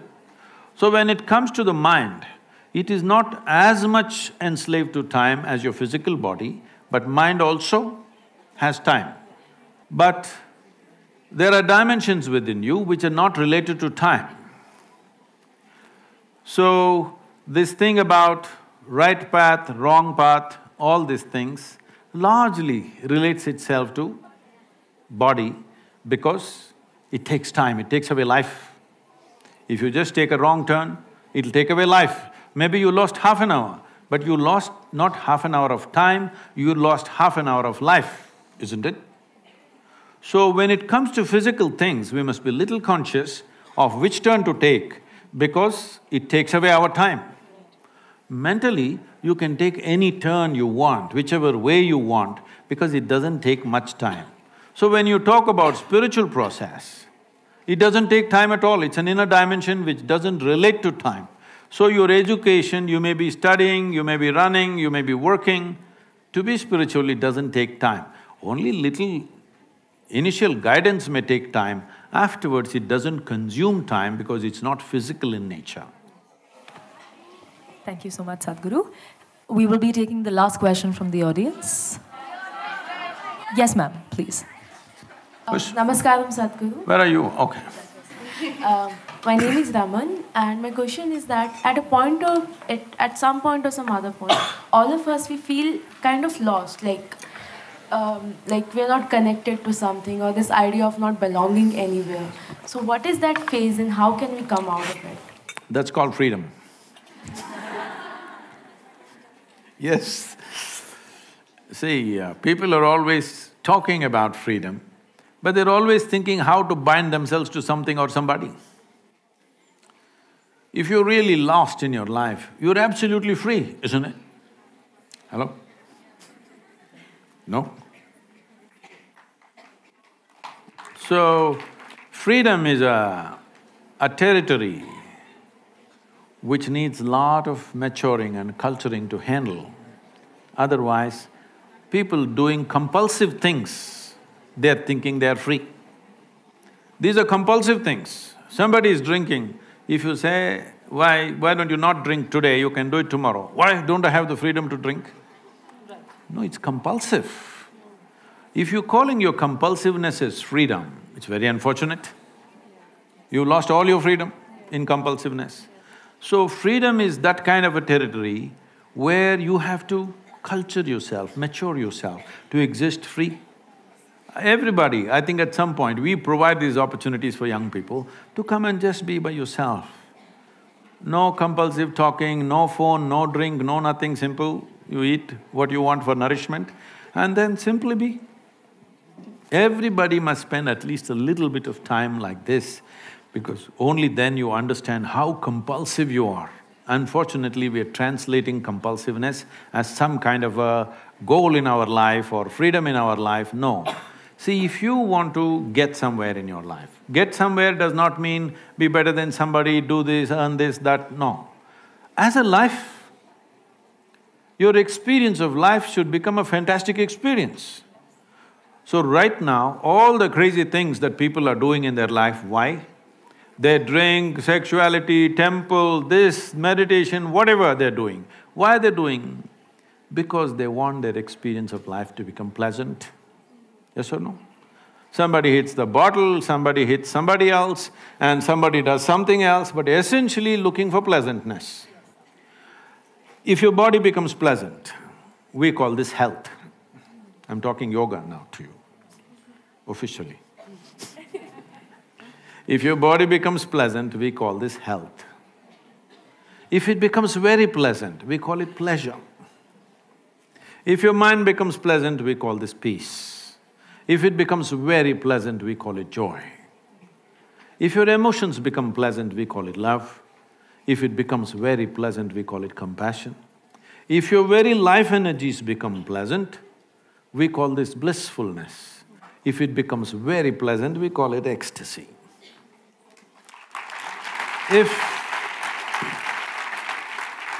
If your surroundings become pleasant, we call this success. Only for this last one, to make our surroundings pleasant, we need the cooperation of many forces around us. Many things have to fall into place. But to keep your body pleasant, mind pleasant, emotion pleasant, your life energies pleasant, it's 100% your business. Not good for the business. Isn't it 100% your business to keep this body, this mind, this emotion and this energy pleasant within yourself? If these things are pleasant, right now you sit here and you're blissed out. Now, what will you do with your life? What do you think you will do? Probably nothing. Really? Okay, she's saying probably I'll do nothing. I'm asking all of you, tell me, on a day when you're very happy, are you willing to do lot of things? Or a day when you're depressed, you're willing to do lot of things? When you're happy, you're willing to bend backwards and do everything possible. When you're little unhappy, how difficult it is to move you, isn't it? So why do you say if you're blissed out, you'll do nothing? It is just that you will no more be a vested interest. You are not in pursuit of happiness. Your life is an expression of your bliss. Now what will you do? You will do what's needed. Every human being should be doing what is needed, isn't it? Right now, they are trying to milk happiness from the world, destroying the world in the process, completely destroying the world. See, today, what is it that these ecological disasters unfolding, what do you think it is? In pursuit of human happiness, isn't it? Nothing else. In pursuit of human happiness, we have turned this planet into a bonfire and people are not even happy. Forget about being happy, most people are in different state of struggles. So, it's very, very important. What is in your hands? First, all those things must be taken charge of. What we do in the world, let us see to what extent the world allows us to do it. Your body, your mind, your emotions and your energies must take instructions from you, isn't it so? Hello? Right now, it is taking stimuli and instructions from all sorts of people. So how the hell do you think you will go where you want in your life when somebody else and somebody else can make this body, this person do whatever they want? At least what happens within you must be determined by you. What happens around you, it'll never be 100% determined by you. If you work hard, a little more influence, otherwise little less influence, but never 100%. Outside situations will always be like that and they should be like that, because if the whole world happens the way you want, then where do I go? Little bit your way, little bit my way, little bit somebody else's way, it's fine. But what happens here must be my way. If this one thing happens your way, will you keep yourself blissful, miserable, depressed, what? So essentially, you must understand, you can call it stress, anxiety, misery, depression, whatever you call it. Essentially, your intelligence has turned against you. That's all that's happened to you.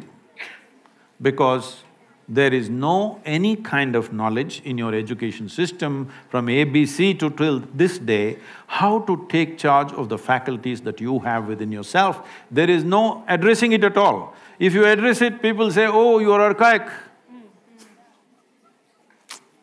This has become the norm in the country. If you say you need to do something with yourself, no, we do everything outside. No, you need to do something with yourself because otherwise you will not happen the way you want yourself to be. That's a disastrous life. Thank you so much, Sadhguru. It's an absolute pleasure having a conversation with you. Can I have free consultation? Yes, I'm sure Anjali will make arrangements for that. I'm so sorry, there is a constraint of time. I apologize for the inconvenience. She is the elected leader here, you can't go beyond that. You must ask her. She is the elected leader here.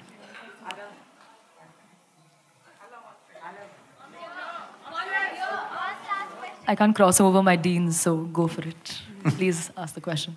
Pranam Sadhguru. I am from West Bengal. My name is Shourabroto Mukherjee. I have been following you for last 3 months. Was that a warning? No. Why, sir? No. I have been following you for several last few months and I have been watching your videos and literally I can say that I'm your fan. But I have one question that I have noticed that you have said that whatever we accumulate in our life, like our salary, our reputation, our wealth, our body fat also, it's all, we can say that it's mine, but it's not me. You say, I have seen this, and it's extremely logical. Sure, I can say that the house is mine, but that's not me. I can say that the body is mine, but that's not me. Then what is me? Then what is me? If I release whatever I earned, if I remove whatever I earned, then what is me? What is my existence? That's what I want to know. Why are you asking me, huh?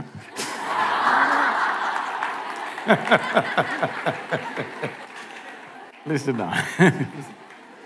Well, what is you?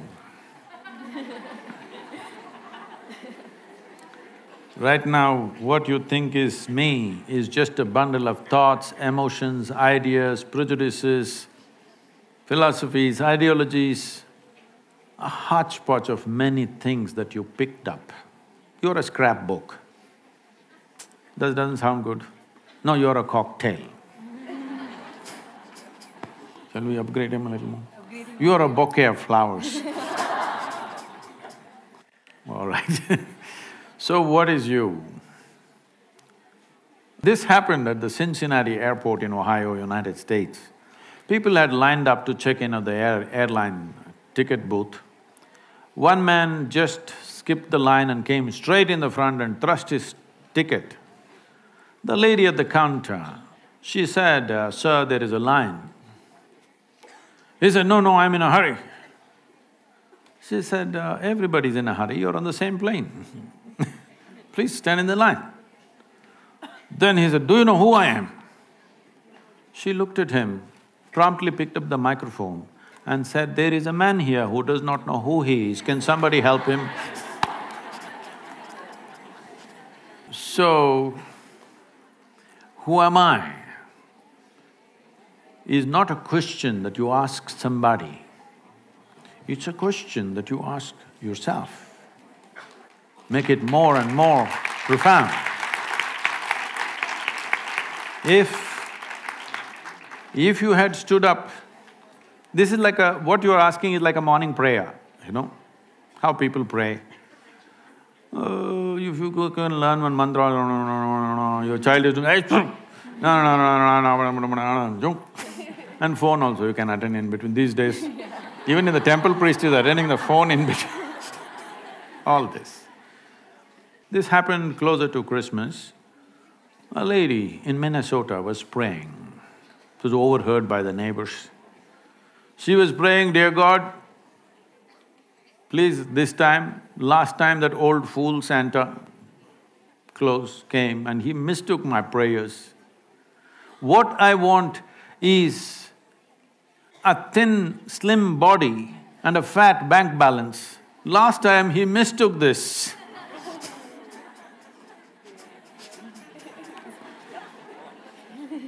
Why I'm saying this is, you please look at all the prayers on the planet.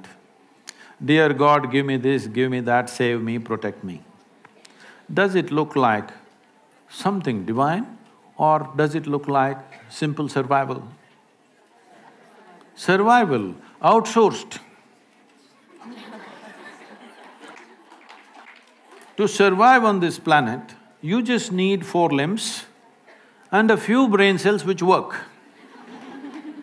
So right now, Sadhguru, all that is okay, but I want to know who I am. This whole who am I business became very popular because of Ramana Maharshi, you know. You heard of Ramana Maharshi? He's not a Bengali. So Ramana said, "Who am I?" and sat down there. People today think they don't have to do anything. If they once in a while ask somebody, who am I? They think they're being spiritual. I was teaching a program in Los Angeles. There's a bunch of people, about 150 people, all prominent people, many of them from the Hollywood crowd. And a whole lot of young women were looking similar. They're not sisters, they have the same doctor. And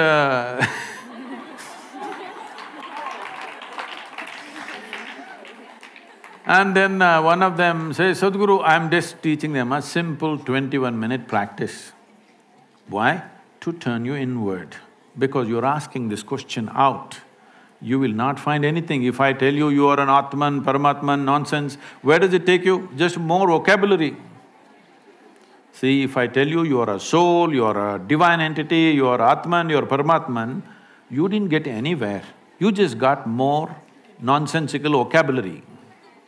That's all you got. So I said, we're teaching you a simple process, 21 minutes, how to turn inward. But you're telling us all this 21 minutes we have to do all this, but Ramana Maharshi said, you don't have to do anything. I said, whoa, Ramana got to Los Angeles? But Ramana did nothing, that's a fact. He simply sat like that, cross-legged. Simply doing nothing, absolutely. Rodents came and bit and ate his flesh.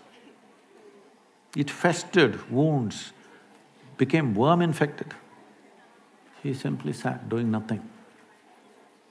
If you can do that kind of doing nothing, immediately there is an answer, all right?